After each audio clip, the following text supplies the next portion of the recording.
మన నెల్లూరు జిల్లా SP madam వారి యొక్క ఆదేశాల మేరకు ఈరోజు మనం కావలి 2 టౌన్ లిమిట్స్లోనే పెంకుల ఫ్యాక్టరీ సంఘం వైకుంఠపురం పెంకుల ఫ్యాక్టరీ సంఘం దగ్గర కార్డన్ అండ్ సర్చ్ ఆపరేషన్ చేయడం జరిగింది. మార్నింగ్ 5 నుంచి ఉదయం 6:30 దాకా 6:30-7 దాకా ప్రతి ఇల్లు కూడా ఇక్కడ ఉండే దాదాపు 250 ఇళ్ళు ఉన్నాయి. ఇంటింటికి వెళ్ళి మొత్తం సెర్చ్ చేయడం జరిగింది. ఇంట్లో ఏమన్నా అనుమానితులు ఉండరా, అసాంఘిక శక్తులకు సంబంధించి ఏమన్నా సమాచారం ఉందా వాళ్ళకి, లేదా గంజాయి లాంటి మత్తు పదార్థాలు ఏమైనా ఉన్నాయా, లేదా నాటు సారాయి లాంటివి ఏమైనా పెట్టుకున్నారా, లేకపోతే ఏమైనా మారణాయుధాలు లాంటివి ఏమైనా పెట్టుకున్నారా, ఇవన్నీ కూడా ప్రతి ఇళ్లలో కూడా సెర్చ్ చేయడం జరిగింది. ఇక్కడ దాదాపు ఎక్కువ మంది ఎస్టీ కుటుంబాలు ఎక్కువ మంది ఉన్నారు.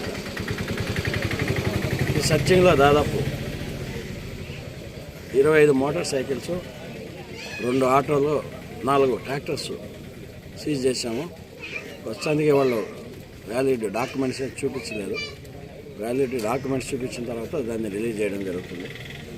6 మంది అనుమానితులను కూడా స్టేషన్ తీసుకెళ్తున్నాము.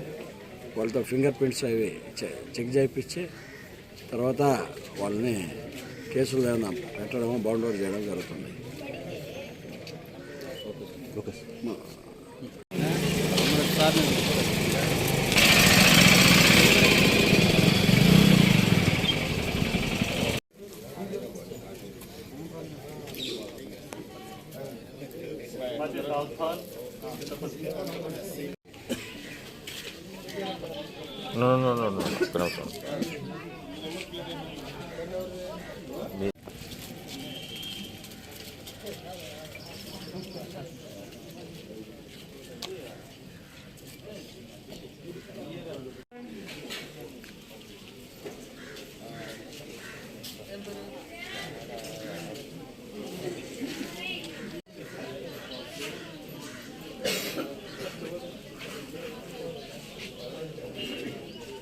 25 అన్ని దగ్గర 90-50 ఉన్నాయి, తక్కువ.